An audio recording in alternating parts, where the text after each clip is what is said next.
22મી જાન્યુઆરીએ રામલલાનું જે મંદિર છે અયોધ્યામાં એની પ્રાણ પ્રતિષ્ઠા થવાની છે. હવે આ પ્રાણ પ્રતિષ્ઠા થાય એની પહેલાં ઘણા બધા વિવાદો સામે આવી રહ્યા છે. વિવાદો પોલિટિકલ છે, પોલિટિકલ નથી, પરંતુ એક સમાચાર એવા આવી રહ્યા છે કે જે શંકરાચાર્યો છે આ રામ મંદિરની પ્રતિષ્ઠાનો વિરોધ કરી રહ્યા છે. એમાંથી ઘણા શંકરાચાર્યોનું એવું માનવું છે કે જે આ પ્રતિષ્ઠા થઈ રહી છે એ ભારતીય શાસ્ત્રોક્ત વિધિ પ્રમાણે નથી થઈ રહી. શું છે આખો મુદ્દો, કોણ છે શંકરાચાર્ય અને એમનું શું મહત્વ હોય છે હિન્દુ ધર્મની અંદર, એના વિશે વાત કરીશું આજના વિડીયોમાં. આવી જ રસપ્રદ સ્ટોરીઝ માટે વાઇબ્સ ઓફ ઇન્ડિયાની યુટ્યુબ ચેનલને સબસ્ક્રાઇબ કરી નોટિફિકેશન માટે બેલ આઇકન દબાવવાનું ભૂલશો નહીં. નમસ્કાર મિત્રો, હું છું મહેશ રાજગોર. તમે જોઈ રહ્યા છો વાઇબ્સ ઓફ ઇન્ડિયા. ભારતની અંદર શંકરાચાર્ય બહુ એક મહત્વનું પદ માનવામાં આવે છે. વાત કરીએ આપણે રામલલાનું જે મંદિર અયોધ્યામાં બની રહ્યું છે એની પ્રાણ પ્રતિષ્ઠા જે 22 જાન્યુઆરીના રોજ થવાની છે એના વિશે.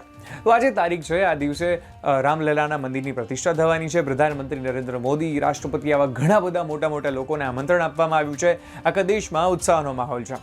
ત્યારે શંકરાચાર્યોના નિવેદનો સામે આવી રહ્યા છે. ઉત્તરાખંડના શંકરાચાર્યનું નિવેદન સામે આવ્યું કે આ જે પ્રતિષ્ઠા થઈ રહી છે એ એક રાજકીય ઢોંગ છે અને રાજકીય શો બની ગયો છે. એની સાથે એમણે એવું પણ કહ્યું કે જે પ્રતિષ્ઠા થઈ રહી છે એ શાસ્ત્રોક્ત વિધિ પ્રમાણે નથી થઈ રહી. તો હવે પ્રશ્ન ઊભો થાય કે શંકરાચાર્ય કોણ હોય છે, એમનું શું મહત્વ હોય છે. જે શંકરાચાર્ય છે હાલનું તો પદ છે, એમાં જે અલગ અલગ શંકરાચાર્ય પદ ઉપર જે છે અલગ અલગ વ્યક્તિઓ બિરાજે છે. મૂળ શંકરાચાર્યની વાત કરીએ તો મૂળ કેરલાના હતા.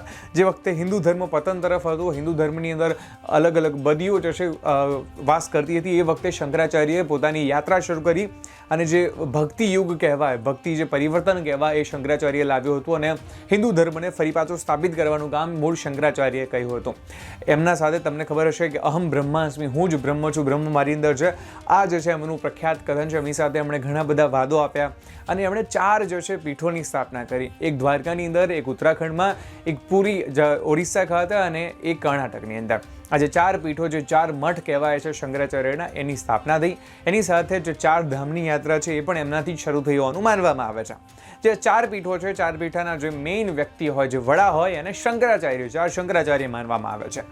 તો જે ઉત્તરાખંડના વિમુક્તેશ્વરાનંદ શંકરાચાર્ય છે, એમણે તો કહ્યું છે કે આ જે થઈ રહ્યું છે ખોટું થઈ રહ્યું છે, હિન્દુ શાસ્ત્રોક્ત વિધિ પ્રમાણે નથી થઈ રહ્યું, એટલા માટે અમે નથી જવાના.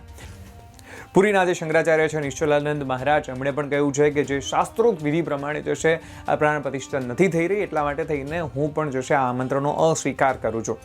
પરંતુ જે બીજા 2 શંકરાચાર્યો છે એમના દ્વારા એવું કહેવામાં આવ્યું છે કે અમે જે આવા ઓફિશિયલ કોઈ જાતના નિવેદનો નથી આપ્યા, પરંતુ એમાંથી પણ ઘણાએ જે છે નારાજગી દેખાડી છે.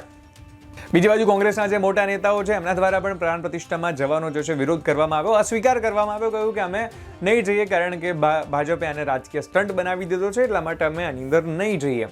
તમે જણાવી દઉં કે છેલ્લા ઘણા વર્ષોથી અયોધ્યાની અંદર રામ મંદિરનો મુદ્દો કોર્ટની અંદર ચાલતો હતો. કોર્ટનો નિર્ણય આવ્યો, કોર્ટે નિર્ણય આપ્યો હતો કે અયોધ્યાની અંદર જે વિવાદિત ઢાંચો હતો એ જે તોડી પડાયો હતો, એની જગ્યાએ રામ મંદિર જે બનાવવામાં આવે ત્યાં રામ મંદિર હતું એવું પ્રૂફ જે છે એ સાબિત થયું ત્યાં. અને એના પછી કોર્ટે નિર્ણય આપ્યો. એના પછી જે છે રામ મંદિરની શરૂઆત થઈ. રામ મંદિર જે મંદિર બન્યું છે એ સરકાર દ્વારા નથી બનાવવામાં આવ્યું, એ ટ્રસ્ટ દ્વારા બનાવવામાં આવ્યું છે. અને જે પ્રાણ પ્રતિષ્ઠા છે એ પણ ટ્રસ્ટ દ્વારા થઈ રહી છે. 22મી જાન્યુઆરીના દિવસે થવાની છે.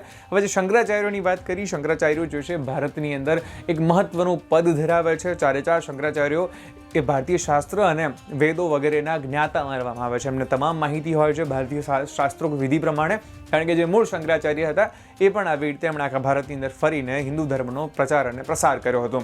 તો આશા રાખું છું કે તમને સમજાયું છે કે કોણ છે આ 4 શંકરાચાર્યો અને કોણ વિરોધ કરી રહ્યું છે, કોણ નથી કરી રહ્યું, શું છે આખો મામલો. આશા રાખું છું કે આપ સૌને આજનો વિડીયો ખૂબ જ ગમ્યો હશે. જો આજનો વિડીયો ગમ્યો હોય તો કમેન્ટ કરવાનું ભૂલતા નહીં અને આવા જ વિડીયો સાથે હું તમને મળતો રહીશ વાઇબ્સ ઓફ ઇન્ડિયા ઉપર. ધન્યવાદ.